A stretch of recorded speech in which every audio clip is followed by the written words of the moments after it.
नमस्कार बच्चों, बीए द्वितीय वर्ष के विद्यार्थियों का स्वागत है।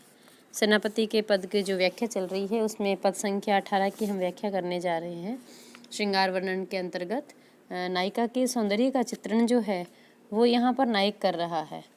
नायक ये कहता है कि हे नायिका, तुम्हें श्रृंगार की कहीं आवश्यकता ही नहीं है, क्योंकि तुम्हारा शरीर ही सोने जैसा दमक रहा है, तो उस पर कहाँ सोने के आभूषण तो पहन रही है।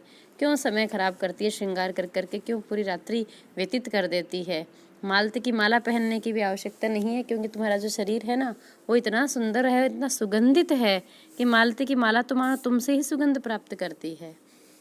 मालती की माल तेरे तन को परस पाई, परस माने स्पर्श पाकर। मालती की जो माला है, नायक कह रहा है कि हे प्रिया, तेरे शरीर का स्पर्श करते ही ऐसा अनुभव होने लगता है जैसे मालती पुष्प की माला का स्पर्श कर लिया हो। और माल 3 होते अधिक बस आती है। भाव ये है कि तेरे शरीर का स्पर्श ही मालती की माला के समान है, जो अन्य मालती की मालाओं से कहीं अधिक सुगंधित है।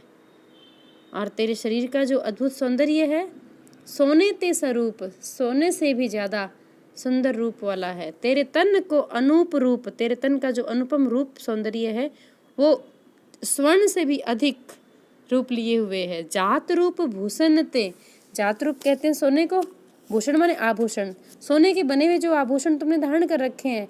ते और न सुहाती है, यानी तेरे शरीर की शोभा सोने की चमक से भी कहीं अधिक चमकीली है। और इसी चमक के कारण तेरे शरीर पर जो आभूषण हैं वो उतने अच्छे नहीं लगते हैं। कारण ये है कि जिस नायिका का शरीर ही सोने की कांति से युक्त है, उस पर सोने से ही बने हुए आभूषण कैसे अच्छे लग सकते हैं। सांवले शरीर पर तो अच्छे लगते हैं, लेकिन उसका तो रंग ही स्वर्ण जैसा है। सेनापति श्याम तेरी सहज निकाई रीझे, निकाई माने अच्छापन, सौंदर्य, सुंदरता, श्याम माने कृष्ण।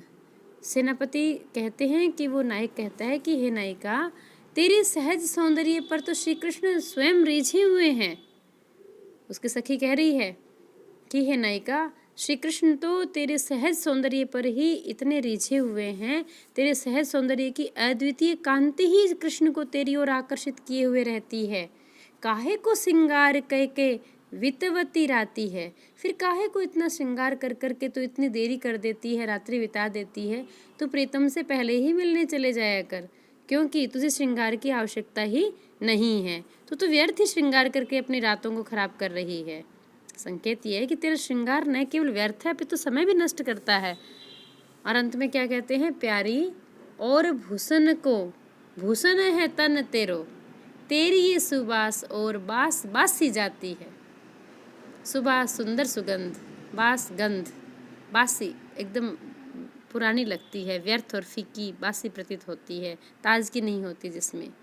प्यारी और भूषण को, कवि कह रहे हैं कि नायक कहता है कि हे प्रिया, तेरा शरीर तो आभूषणों का भी आभूषण है, और तेरे शरीर की गंध ही सुगंध है।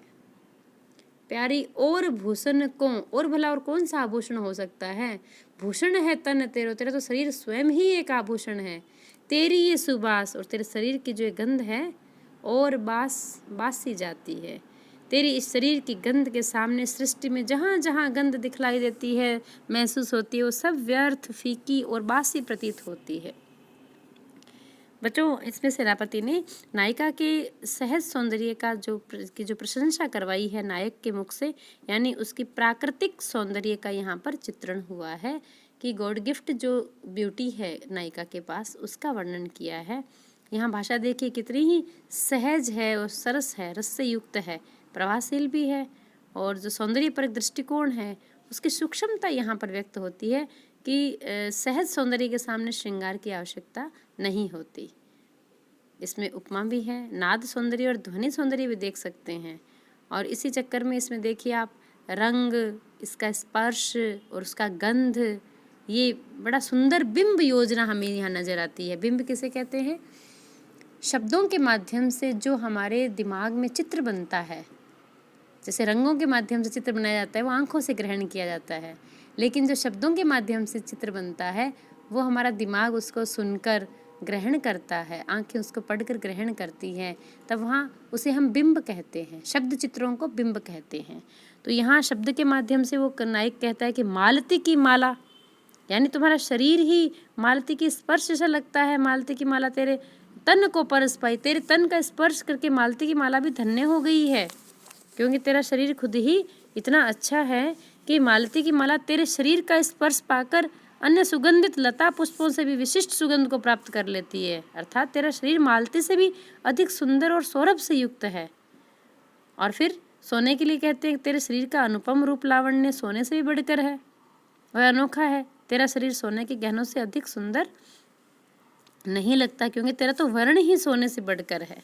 इसे सांसारिक गहनों की तुझे आवश्यकता ही नहीं है, गहने तुम्हारे सामने तुच्छ हैं, कुछ भी नहीं है।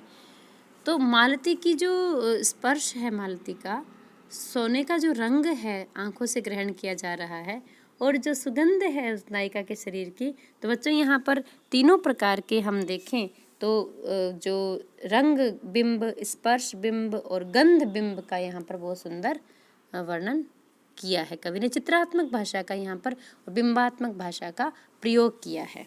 ब्रज भाषा है, कवित्व छंद है और संयोग श्रृंगार रस का यहाँ पर वर्णन है, और नायक के द्वारा नायिका के अद्भुत अतुलनीय सौंदर्य का अतिशयोक्तिपूर्ण वर्णन यहाँ पर किया गया है। अभी इतना ही, धन्यवाद।